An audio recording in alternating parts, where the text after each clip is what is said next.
আসসালামু আলাইকুম বন্ধুরা, আজকে আপনাদের সামনে একটি অত্যন্ত গুরুত্বপূর্ণ ভিডিও নিয়ে হাজির হলাম। আজকের ভিডিওতে আমি মূলত আপনাদেরকে জানানোর চেষ্টা করব বাংলাদেশের শিক্ষকদের বেতন নিয়ে। বাংলাদেশের শিক্ষকরা কেমনভাবে পিছিয়ে রয়েছে, আজকের এর একটি প্রতিবেদন আমি আপনাদেরকে দেখানোর চেষ্টা করব।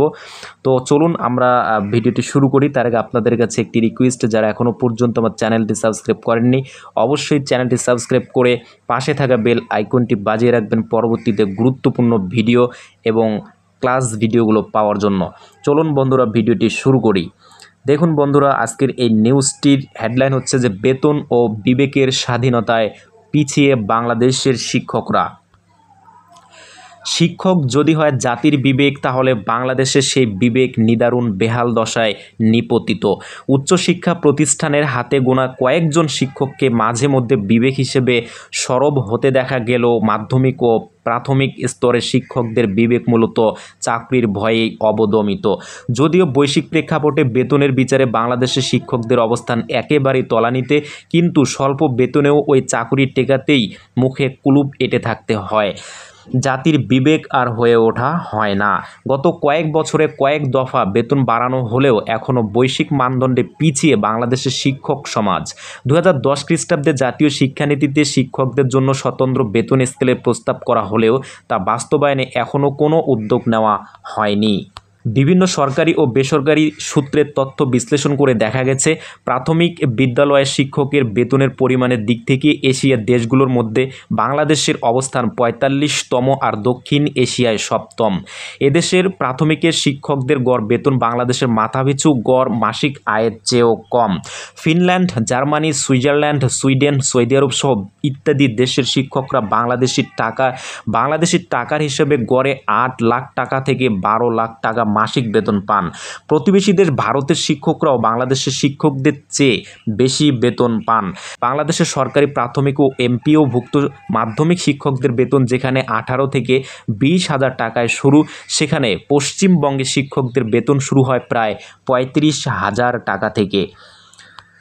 বিভিন্ন সরকারি ও বেসরকারি তথ্যে দক্ষিণ এশিয়ার বিভিন্ন দেশের শিক্ষকদের বেতন ভাতা পর্যালোচনা করে দেখা যায়, বাংলাদেশে প্রাথমিক পর্যায়ের শিক্ষকদের প্রারম্ভিক মাসিক বেতন ভাতা প্রায় 18,500 টাকা, ভারতে 35,000 টাকা, পাকিস্তানে 30,000 টাকা, শ্রীলঙ্কায় 27,000 টাকা, নেপালে 35,000 টাকা, ভুটানে 33,000 টাকা ও মালদ্বীপে 63,000 টাকা।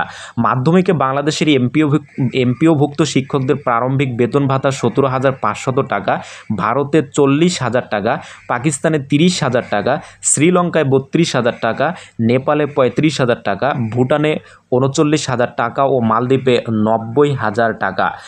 ওয়ার্ল্ড পপুলেশন রিভিউ তথ্য অনুযায়ী প্রাথমিক শিক্ষকদের বেতনের দিক থেকে বিশ্বে সবচেয়ে এগিয়ে রয়েছে লুক্সেমবার্গ।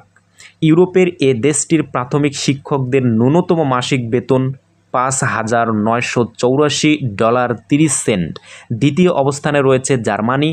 দেশটির প্রাথমিক শিক্ষকদের ন্যূনতম মাসিক বেতন $5,799.91। আর তৃতীয় অবস্থানে থাকা সুইজারল্যান্ডের শিক্ষকরা ন্যূনতম $5,079 বেতন পেয়ে থাকেন।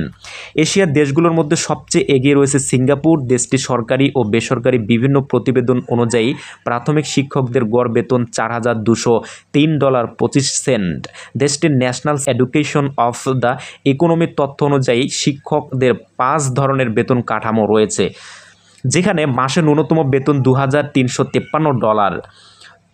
দ্বিতীয় অবস্থানে থাকা সৌদি আরবের শিক্ষকদের ন্যূনতম বেতন দেওয়া হয় $4,161.83। এছাড়া এশিয়ার শীর্ষে 8-এ থাকা অন্য দেশগুলো হলো ওমান, কুয়েত, চীন, কাতার, সংযুক্ত আরব আমিরাত ও দক্ষিণ কোরিয়া। সেখানে বাংলাদেশের অবস্থান এ মহাদেশের 49টি দেশের মধ্যে 45তম। বাংলাদেশের চেয়ে যে 4টি দেশ পিছিয়ে রয়েছে সেগুলো সবগুলোই যুদ্ধ বিধ্বস্ত। এর মধ্যে লেবাননে একসময় শিক্ষা খাতে উল্লেখযোগ্য পরিমাণ অর্থ ব্যয় করা হতো এবং শিক্ষকদের বেতন ও সুযোগ সুবিধার দিক থেকেও বেশ এগিয়ে ছিল। বাংলাদেশে যেহেতু শিক্ষকদের বেতন যেহেতু কম, তাই তারা অন্য কিছু করার চেষ্টা করেন।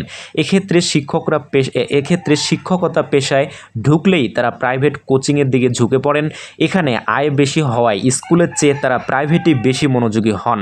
সরকার বারবার প্রাইভেট কোচিং বন্ধ করার চেষ্টা করলেও এতে সফল হয়নি। এমন পরিস্থিতিতে শিক্ষার উন্নয়নে সবার আগে শিক্ষকদের জীবনমানের উন্নয়ন ঘটানোর দাবি উঠেছে। শিক্ষাবিদরা বলছেন, শিক্ষকদের দক্ষতা বাড়াতে যেমন উদ্যোগ নিতে হবে, তেমনি তাদের বেতন ভাতাও সম্মানজনক হতে হবে। এজন্য যত দ্রুত সম্ভব বেতন কাঠামো সংশোধন আনা প্রয়োজন, নয়তো মেধাবীরা আগামীতে শিক্ষকতায় আসবেন না। বন্ধুরা, ভিডিওটি কেমন লাগলো? শিক্ষকদের বেতন নিয়ে বাংলাদেশের শিক্ষকরা বরাবরের মতোই কিন্তু বেতনের দিক থেকে পিছিয়ে থাকেন অন্যান্য দেশের তুলনায়। আমাদের দেশের তুলনায় কিন্তু অন্যান্য দেশে আমাদের দেশের তুলনায় দেখবেন যে 4-5 ভাগ 6 ভাগ বেশি বেতন তাদের। তো সেক্ষেত্রে কিন্তু বাংলাদেশের শিক্ষকদের বেতন কাঠামোটা বাড়ানো একদম জরুরি হয়ে পড়েছে। তো আপনারা কি মনে করেন? অবশ্যই আপনারা আপনাদের মূল্যবান মতামতটি কমেন্ট বক্সে জানিয়ে যাবেন।